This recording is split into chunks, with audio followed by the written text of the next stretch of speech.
Today, we're excited to welcome Lyn Christian, a powerhouse in the world of professional coaching and leadership development. Lyn isn't just another coach, but a transformative force who has dedicated their career to helping professionals not just succeed, but truly thrive. As the founder of SoulSalt Inc., they've worked with countless leaders and organizations, helping them unlock potential, design intentional careers, and create meaningful professional journeys. Their approach goes beyond traditional coaching, focusing on personal empowerment, strategic thinking, and authentic leadership. Whether you're an entrepreneur, executive, or someone looking to reimagine your professional path, Lyn's insights are going to be incredibly valuable. All right, Lyn, welcome to the show. Super excited to have you here. Thank you for the invitation, Rory. It's great to be here. You bet. I love the glasses. I think you might be one of the first people on the show that's more stylish than me, so I'll try not to take offense to that. But I've done an introduction before we started recording, so there will be that for people that jumped in, but I would just love to hear from your voice, let people know who you are, your background, what you do, and how you would share that with somebody if you met them on the street.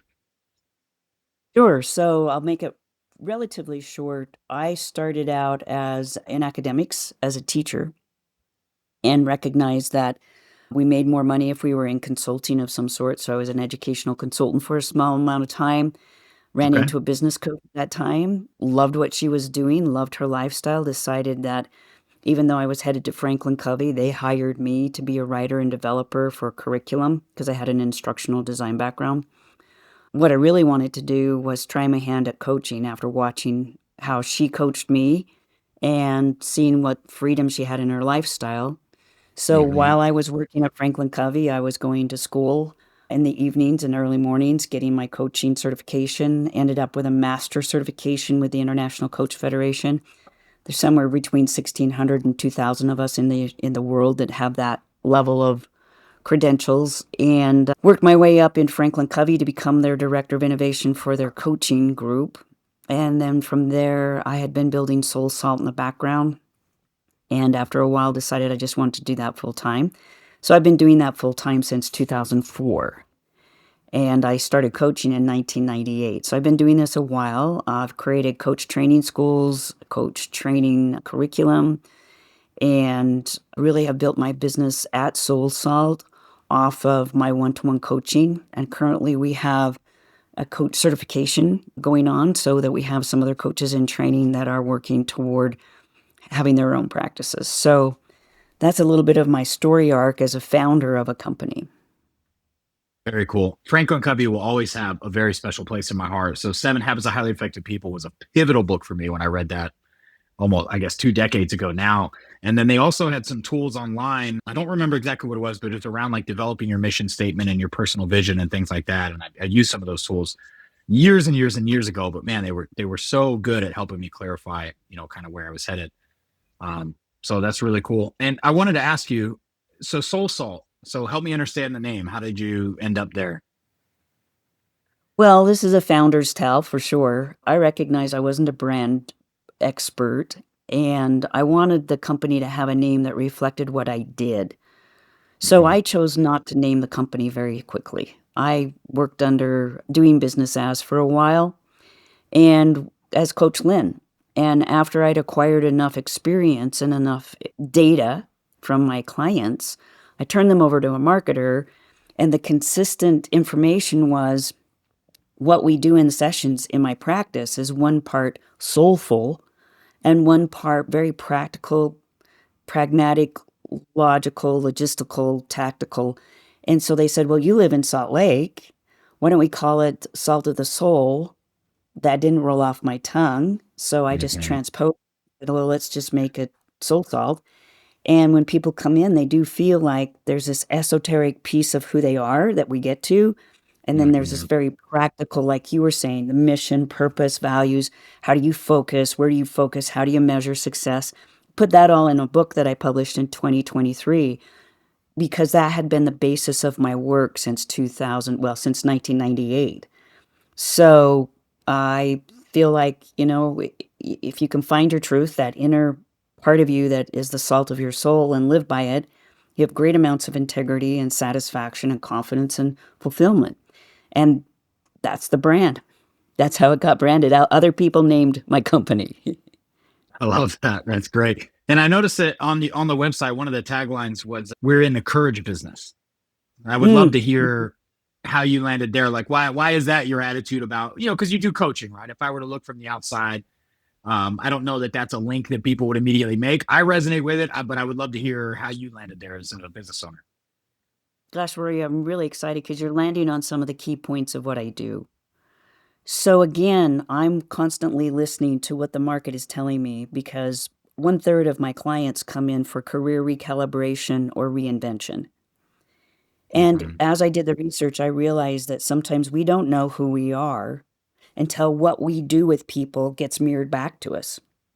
Right. So one of the number one things I heard was, "That's so courageous. That's inspiring and courageous. You have a lot of courage." And I was like, I don't know what they're talking about. So we dug into it and realized when you find your truth, when you find what you value, when you find out what you really innately need as a human, we call them unique personal needs. When you understand what your superpowers are and your weaknesses, and you have the courage to balance those out and make sure you're managing what you need to with those. There's so many aspects of life that when you find your truth, that's one thing, and that takes courage to excavate it and figure out what is really true for me? What am I really going for? And then you do something about that, you're in a position where, honestly, to me, that's an act of courage. And I'll give you a very practical example right now because communication is a big part of what I do. And I usually work with people that are either in C-suites or they're entrepreneurs who've sold their business. And they're in this level in the demographic where, honestly, they have the luxury of being able to dive and question, who am I and why am I here and what am I doing and is this all there is? And I really haven't ever figured out who I am and what I want to do. When you get in that position, that takes a lot of courage, and there's a lot of communication that goes on with other people. So I've been hired by a big company on the East Coast to create a 5-module communication course on how to have radical honesty. And the number one thing needed for radical honesty is confidence in yourself, a few tools, and then courage to have those kind of competent, yet sometimes scary conversations. So that's a thread that's pulled through everything that we do at SoulSalt. And then I'm one of those people who's always growing. So one of my early clients, Jim Jones, Mark Twight, and Lisa, hired me on at Jim Jones. And part of the deal was they wanted to coach me. And so I'd never been in a gym. And a year later, I'm doing a double body deadlift at 245. And they're challenging me to stay at this world-class gym that, they produced the Spartans for 500. Cavell as Superman. I mean, they have this legacy, and they had been my clients, so they challenged me to come into the gym, and I found myself facing my own courage when they said, if you want to stay here and we'll sponsor you here, you got to compete. Everybody here has functional fitness, but you just found out what a gym was, and now you've done a double body deadlift. You're fit. You're fit. Try doing something with that. So I looked around and decided, well, one place I hadn't come out of the closet yet was I was a non-swimmer. I almost drowned as a child, so I was too afraid to put my head under the water and really learn how to swim. So I decided to take on with them as my partners. I knew they would train me. I took on triathlons and learned how to swim. It took me 9 months to get to the place where I could compete in an Xterra, but I did it. And then I realized, okay, that was an act of courage that benefited me in growing myself. And then I went on to Spartan races and made it to the podium there. And then I did something I've always wanted to do. As I was turning 60, I decided to start taking up fencing because as a kid, I'd wanted to do it, but now I had time. So it took courage to go to class with 8-year-olds and 10-year-olds and get beat until I figured out how to fence. And so, in some way, it's been a theme in my life. And it's also a theme in those who are drawn to me, that they're courageous enough to do the inner work and then do things on the outside that helps them be in their integrity and congruent. And that's a very courageous thing to do. So that's one reason why we keep that, again, mirrored back to us. This is some value that we get from you. I'm curious what your thoughts are along those lines, because I agree 100%. And I think hopefully it's reassuring for anybody listening that it really doesn't matter what level of success you're at. There's always going to be things to be afraid of. There's always going to be discomfort and anxiety and fear. Like those things, there's no succeeding your way out of those things. But I'm curious, what are your thoughts on that as as a trait? Is that nature? Is that nurture? Because you also have a whole lot of people who optimize for comfort. They just want to eat the fast food. They want to doom scroll. They don't want to do the courageous thing. So I would just love your thoughts on that as a, sort of a theme in society. Is that something we're born with, or do you think that people learn to be courageous through, one form or another? I think it's the whole gamut. I think it's a whole spectrum. I think some people, like for me, I feel like I had a propensity for it. Maybe Yeah. it's part of my purpose to show up and show what an example of courage is for those who would find meaning in my small example. I feel like, we live in a world right now, and I can say this because I learned this early. I learned this in my late 50s. I started doing the Whole30 when I got into the gym and was competing, and I recognized that a lot of the foods we partake of and the way we eat helps us be depressed, helps us be Yeah. unmotivated. Like if I have an embellished day and I have more sugar, or if I have an alcoholic drink or something, by the end of the day, I'm like, why am I not motivated? Mhm. Why do I feel down on myself? And then I go, oh, yeah, I fed that to myself. So there are some people who are raised in a position where they don't have hope. I feel like it is a spectrum, and there may be extra challenges, neurochemical challenges, hereditary, environmental. Everybody has their own formula. So I'm not going to be naive nor foolish enough to say, oh, yeah, everybody has access to courage. Why are they not using it? I'm going to say Yeah. everybody has a bag of something that they have to deal with, and they get to choose if they do deal with it or not, and Mhm. how they deal with it or not. And so I think there's a lot about agency in Yeah. my answer to you. I hope I answer the question in a satisfactory No, way. you did, and I agree. I mean, it's probably not a binary question in the sense of, it's either this or that, right? There's probably a lot to it, but I think I agree with so much of what you said there. It is, to your point. I feel like if you're raised your entire life in an environment that is optimizing for feeling good and comfort, well, as an adult, it's going to be exceedingly difficult for you to just suddenly be like, you know what? Like, I'm going to go do this other thing, this other way. Unless, like you mentioned, like you've got this sort of spark that we can't explain why we have. It's like, I resonated a lot with your story about kind of throwing convention to the wind and just saying, yeah, I'm in a corporate job, but I don't want to be. Yeah, I have this great teaching career, but I don't want, like, and choosing to step away, because I've done that several times in my own life. And you get the same reaction from people. They're like, what? Why would you? How could you? And I'm like, I don't know how to explain it to you, but I couldn't not. Like, it would actually Exactly. be the opposite Exactly. from if I stayed doing the thing. It would have been a sort of like spiritual torture for me to not go do this. And so, but I can't explain that. I don't know. Born with it. I don't know. Maybe. It's a really interesting conversation. So, and SoulSalt, how would you describe your role now? Obviously, you've got coaches working under you. You've got the certification program. Like, what is your role, and what is your role, and how does that fit into the bigger picture for the entire company? Yeah, so it has evolved over the years, which I'm sure you anticipated. So right now, I work 4 days out of 5, and I generally see the one-to-one clients that are my favorite people to work with. The track I love to work with the most is the Soul Authority track, which is a year-long program. It's the elite program for people who really can invest the time, the money, and the energy into reaching that one big goal, learning to grow others as they are getting grown, doing an audit on how they communicate, and being very responsible and efficient and effective in how they portray themselves and listen to others. There's a piece in there where they leave with a map, the SoulSalt map from my book, so they now have that navigational tool, and they do strategic planning and learn a whole new way of how do they plan and focus themselves based on their priorities. And we do an excavation like I've never seen before to assist them to figure out what those are. And then we create their own system of focus management, not time management, but focus management. So they accomplish those things. When we hit a snag, I've been trained by the Harvard professors Leahy and Keegan. Keegan's work underpins my book, Soul Salt. We have the ability now to get people to sidestep the immunity that we all have to change. We all have a built-in immunity to changing, even when it's for our better. So that elite track is where I like to spend my time 4 days out of 5. and I create content. I'm mentoring the other coaches, and that's really where I spend my time. We have a team. So we have a team that oversees finances, and I check on those once a month in a P&L meeting, a strategy meeting, and I'm also kind of keeping my finger on the pulse like any good CEO or founder. Mhm.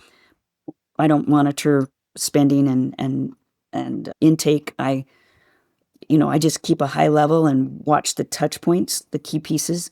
We have somebody giving us assistance on marketing, and when it's my time to do something, I jump in and personally make the Instagram post, the story, the reel, whatever it is. But I'm guided by what our marketer says. We have a strategic consultant that kind of watches from 30,000 feet, knows me really well, former client who assists us in strategy. We have somebody running operations and client relationships. So I really know what my lane is, and that's where I play. And that gives me the ability to, at 66, that gives me the ability to keep going as long as I want to, Yeah. because the company, there's so much that goes on without me. It doesn't go on without me being aware of it. It just goes on unencumbered by me. And it Right. functions like a well-oiled machine because all the parts are talking to one another. They like to interact with each other. They appreciate each other's role. It's taken time to curate them carefully and slowly. And we probably have the most solid team I've ever had at SoulSalt. And we've probably had it for the last year, perhaps. And Very cool. really, in a year or so, or 18 months or 3 years, we'll have to maybe analyze that, revise that to some degree. But I am one of those believers who had to be converted to, that founder syndrome, walk away from that. You can't and shouldn't do all the things that have to be done in your business, even though you start out. I started out relatively that way. There was a chunk of it I gave away immediately, but I started out pretty much doing everything. Yeah. And I want to talk about where your business is going, but before I forget, I'm very curious. You mentioned this a couple of times, and it popped up a question I very selfishly want to ask you. You mentioned, obviously in this process, you're having conversations with people, possibly having to give them, I won't say harsh, but direct feedback or honest feedback, or maybe even borderline critical of, but in the spirit of coaching them in the direction they need to go. Right? How, as because I noticed in your bio that you had studied conversation and conversational intelligence and had the podcast, and so I'm curious, to what degree are you as the speaker responsible for how you're perceived, I guess, and how do you manage your delivery in a way that allows people to be open, remain open to your feedback, even if, like I said, it maybe is critical or honest or hard, tough love, that kind of a thing. Yeah, let me slice off a piece of this, and then Rory, if I miss some of the other salient points that you wanted me to touch, just bring me back to it, okay? Because Okay. it's a complex answer with some elegant solutions involved. The first thing is it depends upon the environment. I'm going to be responsible to a different degree to, say, the children and than the grandkids than I am to the employees. And I'm going to be responsible to my clients in a different way than I am to my employees. So let's take into consideration the context, because in family dynamics, there will be biases and other things that can come in. And there will be times when no matter what you do to be a responsible communicator, it just sucks, but you're not going to be heard and understood because of family dynamics, right? Right.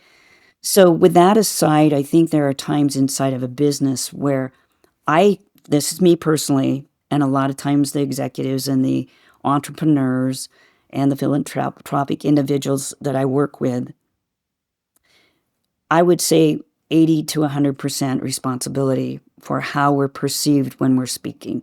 Because we know enough now in neuroscience that we know that we're either drawing people in or pushing them away with our tone, our message, specific words, our facial expressions, our timing of when we decide to talk about things, in our general demeanor. So, not that we should be manipulators, we should be responsible for handling our side of conversations as intelligently as we can.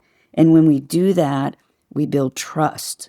Like, there are 5 things you can do to consistently build trust. And when you have the trust, and you have efficacy in the way you communicate, you can lift and invite people to hear the hard thing because you're saying it in a palatable way. For instance, here's an opener. When you feel like you don't have a door and you need to find a small window to get through with someone, I use this a lot with all of my communication sessions. It starts with I feel, and you own the feeling. I feel frustrated. I feel curious. I feel bewildered. I feel a little overwhelmed. I feel a little afraid to have this conversation, or I feel overwhelmed right now. Then the second sentence is because I value. Let's say I feel overwhelmed right now, and because I value clarity and us working at a very sane, stable, harmonious space. So I just said what I valued. That's the second part.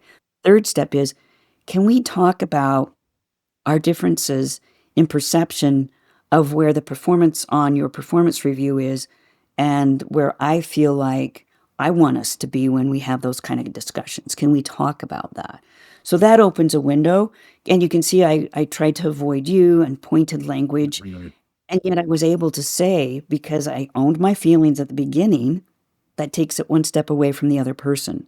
It's my feelings. If they fight me at that moment, I know it's not a good time to go into that conversation, because if they're trying to convince me that I'm not having the emotions that I'm having, then I know where their mindset is. And I go, okay, not the right time. So that's a test as well as an entry. And then I talk about what I value, either about the relationship or the potential dialogue or the dynamic. And that starts, again, taking one step away from them and putting it in my court. And then I just open a door and say, can we talk about this? It's kind of hard. You can see it has me overwhelmed, but I value our relationship. I'd really like to talk about it. And again, if they step away from that, that tells us a lot. We can stay non-judgmental and go, okay, let's decipher what that's telling us. But really, that's one way to start doing it. And again, if you do certain things to build trust, if you have efficacy in what you say and do and the way you say it, that draws people in to co-creating conversations or agreements or project plans, and you do less dictating and more inclusion, you do more transparency and less withholding. There are a number of things that we can do over time that builds a foundation so we can have those radically honest discussions. It's a nutshell, and I hope I came from it from enough directions that I answered what you wanted. That's super helpful. And I mean, it to anybody who isn't communicating professionally, it may sound kind of mechanical to have these kind of like tracks you go down, but I find them super, super valuable especially for having difficult conversations. One of my favorite books was Crucial Conversations. And I pulled something out of there that I've used so many times, which, borrows a lot from what you were talking about. It's like, if you're in a situation where you're not getting what you want, you can clearly state what the facts of the situation are. Like, hey, the fact of the matter is you relate to disappointment. My opinion of that fact is that XYZ, but I know there's two sides. I would love to hear your opinion or perspective. And it's like, I mean, again, not to say this in a manipulative way, but I've disarmed so many people with that over the years in a way that actually allows the communication to happen. And so, no, I'm going to put that in my pocket, and I'll think of you every time I use that in a conversation. Good for you for crucial conversation and keeping that in your back pocket for those times, because what you just said was a very intelligent conversation-ish way of approaching something, very competent. So good for you. All right, thanks. Yeah, it comes from managing people and having to work with a variety of personalities and all that. And like, hey, we have to have the conversation. Really, back to the courage thing. It's like, there's no running from it. We have to do it. How do I do it so everybody feels good about it? And that's the tricky piece. So I would love to, you talked about what you're doing in the company now. I would love to know how AI has affected you, the company, your clients. Like, obviously it's sort of burst onto the scene in the last couple of years, and it seems to only be picking up traction. So how has that as a trend affected your business? Positively. And I'll tell you why. We try to stay on top of, and I'm not saying that we're the techie company, we are not. Like 2 weeks ago, just reviewing, maybe it was even last week, reviewing what you need to do so that your inputs to, say, Chat GPT give you more reliable information. So when you know how to use it competently, you can cut down time and energy. Yeah. You can delegate certain things to it. It can augment your ability to think outside the box. I feel like the caveat is, and I force myself to do this, Rory, is there'll be times where I'm like, oh, I could just see what chat and I could feed it this. And then I go, no, what do I think first? And if I'm going to, for instance, yesterday I was traveling and I was creating a quiz for some executives to pass off that they know this communication skill that I've been working with them on. And so I brainstormed my own 5 top ideas, slept on it, got up this morning, fed those into chat to see what it came up with, and we created something new that I hadn't thought of. But I didn't ask chat initially for the ideas. Right. So I think we have to be cautious and not acquiesce our creativity and intellectual prowess. We need to be smart about how we do inputs and what kind of projects we want to put in there. And then I feel like we can embrace it because I've found so many applications. There'll be times when I'm on a session with a client and we'll just be riffing and we put our stuff into AI and we have a third thinking partner. So I don't think we're even scratching the surface on the benefits. Are there negatives? Yes. And I think it's nice to be aware of those. But, Rory, I was at Franklin Covey when the Palm Pilot came out and they were based on paper planners. Yeah. And I watched that new disruptive technology grab them by the neck and they thought they were going to be pulled out of the room. And at the end of the day, there are still people who want their paper planners. Right. And the planner that is paper, and you see how many get purchased online now that aren't even Franklin Covey planners, it's a piece of a system. And Franklin Covey was able to adjust quickly and say, okay, our paper planner can still be part of some people's systems. And I was also part of a team that was working on how do you plan on, say, your Palm Pilot or your BlackBerry? How can you do electronic-based digital planning? And that added even more, syncing into your Google Calendar, whatever, more tools. So I think I kind of look at AI out of that same lens, having gone through that once with Franklin Covey. And I'm looking for being wise and smart and leveraging the power of it as much as possible. Yeah. And That so an- what are, sorry, don't let me interrupt you. Go ahead. No, I just want to see if we hit the mark for you. Yeah, no, that's great. I'm curious, what are some of the ways that you have found it fit really seamlessly into your business, whether for you or for your teammates? Obviously, interacting with ChatGPT, but I'm just curious, what other applications have you found? I'll give you a simple one. When I do a proposal for somebody, I meet with them first. Right. And I write up a summary of who they are, and I use key phrases from them and what they want for their objectives. Then I'll go in and tell AI I'll give them the website and some of the things that I want the websites scoured of, to find for me. And then I'll take those two and put them together and see if there are ways to hand back to the person a more clear and authentic picture of who they are, so I don't have to spend all that time reading their bio and other things. I can send what I got from them, see what AI says, put them together, revise something, and I hand them something that gives sometimes a 2, sometimes 3-point perspective of what we're seeing when we did that discovery call that really helps them figure out if I see them well enough to work with them and to start building that trust, or if I don't. And so that's one way where I save time. I think that's probably what you were talking about. That's a direct application just in my proposal process. Right. Yeah, I love that. And something you said earlier resonated a lot. And that's something I've tried to encourage people when it comes to AI. It's exceptionally good at thinking. I have not found it to be very good at creating.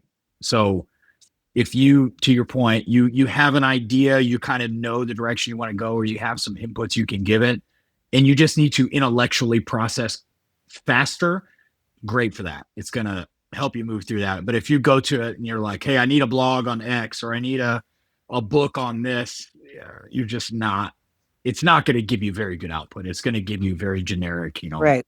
probably made up content. Yeah. And anybody who knows well enough now, that's savvy enough, they can read it and go, oh, AI created that. Right. So yeah, I think you know where its place is. You can use it. I think a good word that you said, it's not that creative. I mean, if you could even sketch and doodle something and then you give it the same input that your brain did, there's never going to create a doodle or a Right. sketch of something like you can. It's more of a transactional tool. Yeah, Yeah. for sure. And then how about on the client side? I mean, is this similar to the Palm Pilot story? Is this something where your clients are largely adopting it and using it, or are people kind of keeping it at arm's length? I mean, where is the marketplace from your perspective? I think it's 50-50 right now, but I see it swinging heavily toward more using it than not. I would literally have been the first person that's assisted people to use it well. Oh, wow. So we'll sit down in a session and something will come up and I'll say, okay, let's share a screen.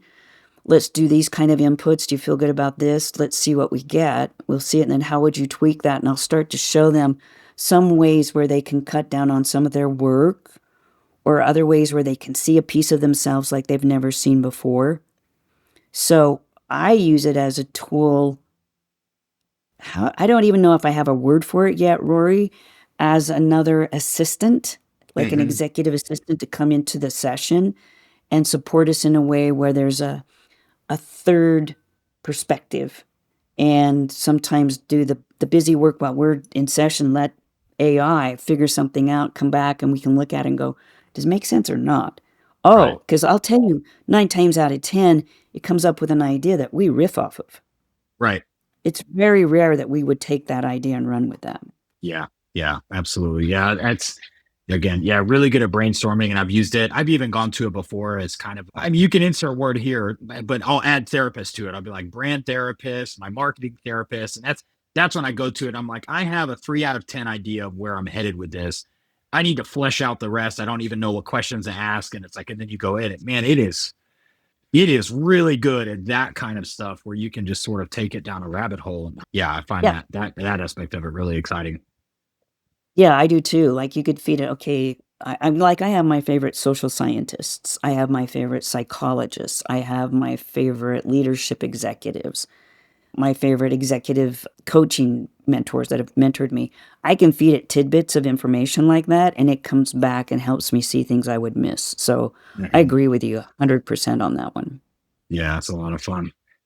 So what any other trends? Obviously AI I'm sure is a big one, but what else has your attention in your business as far as, the direction things are headed?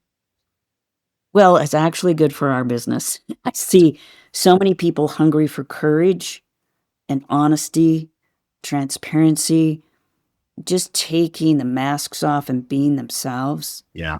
And, this strand of authenticity is really useful, especially in the soul authority track where people are like, I've tried everything else. I just want my inner voices of truth to guide me. I want to stop this noise.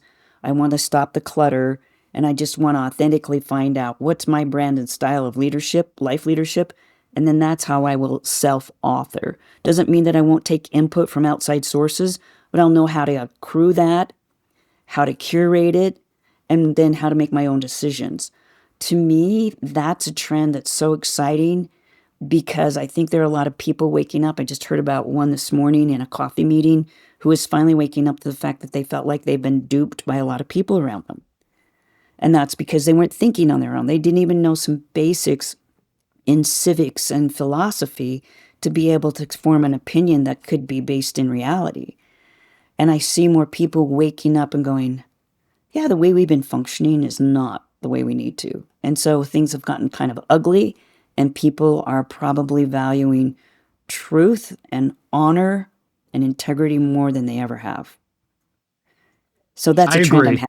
Yeah, I agree. And I think it's so interesting. And this is about as far as I can go on it academically, but it's very interesting me to observe that you have that trend you just talked about at almost the exact same time that technology is making this huge quantum leap. And it's like you've kind of got like the personal side of things where people would almost want to get away from technology, get more in tune with themselves and their spirit and their communities and all of this sort of non-automatable things. And then at the same time, you have technology that's on this track of AI agents and robots and all that. And like I said, that's about as far as I can go. I think it's just really fascinating to observe, and I'm excited to see where things go in the coming years. It is, and let's give an assignment to you and your listening base if they want to blend those two. Mhm. For instance, if you have a relationship that you really want to improve, maybe it's a good one and you just want to take it from, 0 to 60 again, or maybe it's one that needs assistance. Feed it where you feel like your weaknesses are, where your childhood wounding is, what your attachment style is, certain things, like that. Yeah. And be honest with it about where you are, and then feed in some of the best therapists. Maybe you're going to be talking to somebody who specializes on narcissism, or somebody who specializes in, Tracy Marks comes to mind. There are so many, Ross Rosenberg, who are the therapists who's in the psychology world that you trust, who's in positive psychology, not pop psychology, but just real science-based information. Put that into your AI and then ask AI to give you your top 5 things you need to pay attention to so you can receive that connection better and be a better partner with that person, be it a friendship, family member, significant other, a business relationship. And you don't have to take everything that it gives you on face value. I promise you'll get some gems that call you on the carpet and Yeah. ask you to look at yourself. And then you can ask for suggestions and other things that, from these experts of, even bring in Andrew Huberman if you want to, Yeah. bring in the science and get something that asks you to challenge yourself to be better at these relationships. That's a really fun place to play with it. Yeah, I agree. But man, isn't that to immediately go back to what we talked about earlier? Doesn't that take so much courage to be willing to go to anybody or ChatGPT, human or not, and say, I need to know where I'm messing this up. How am I contributing to my own misery in this situation of my life? It's like, that's a hard pill to swallow at times. It's very easy for us to be like, the problems are all out there. They're all outside of me. I didn't do this. This is just happening to me. But I agree. I think it takes an act of courage and consistency. Can we add that to it? Because if you do this, and I'm only speaking from experience, I've done this. If you do this, you want to consistently go back to that checklist and the other person you're related to and see how you're doing. That's an act of courage. yeah, yeah. Am I getting better? Because then you have the chance of maybe not. Maybe I'm putting this effort and I still have not made any progress, right? Oh, that's Yep. so cool. So yeah, that's really fun. I'm excited to see how that trend progresses over the next couple of years. You mentioned earlier, kind of as the CEO, and as far as I can tell, doing a good job as a CEO of kind of letting yourself get out of a lot of the day-to-day stuff. But I'm curious, what metrics or KPIs are you using to decide if SoulSalt is winning or losing? I mean, what do you look at to know, hey, we're doing it or we're not? Because I would imagine it's obviously much deeper than revenue, right? It's client satisfaction, all those It things. is. So I feel like, it has evolved. When I first started, the first thing I did to be successful was I hired an accountant. Because I'm one of those people who had everything in a shoebox and once a year took it to somebody and said, help me with my taxes. And when you're running a business, you need more than a shoebox. Yeah. So even before I felt like I could afford it, I hired a CPA firm to assist me with my accounting, all my books and my taxes and the strategy behind that. And then that just grew. So I've evolved to a place where we're looking for what we're doing, and marketing's really hard to tag to outcomes, but you can do it, especially if you're using what we call customer evangelism. We're still highly referral based. So when we work the referral angle and we're responsible and have landing spots and we have good track record, we can have a constant stream of clients come in, and then we're constantly honing, this addition of AI to our proposals and the way we do our discovery calls. So we're constantly weaving that in. I'm having very young, savvy people who understand each of the areas of my business take over a part of the business. And I mention that just because they're hungry, they're young, their brain works different than mine. I can counterbalance that with my 66 years. I need somebody down here that knows less of my business as far as client, but more about specialization when it comes to SEO, or specialization when it comes to you buy ads or not buy ads. So my KPIs are basically what's our spending versus our outflow, or our income, our outflow versus income, profit margin, client satisfaction, the number of discovery calls versus people who actually then convert and hire me, the longevity of those clients, and if we can have repeating customers over time. So for me, those are really the baseline right there. That's not how many views we're getting on certain web pages. We do monitor that. We're not trying to grow our Instagram, although, it's always fun to see a new person come onto Instagram. That's where I'm more active than Facebook. LinkedIn, same. We know we're touching the bases, but those first things that I mentioned, those are the real metrics right now. Yeah. No, that makes perfect sense. So along that same vein, what are you, as the CEO founder, what are you looking for over the next 6 to 12 months? Is there one in particular that you're sort of optimizing for to try to move, or how will you know, I guess, 12 months from now if you've succeeded or not? Is there something particular that's on your radar? Yeah. So this Soul Authority track is really involved. It's a year of deep dive work, and I'm fully invested with these people.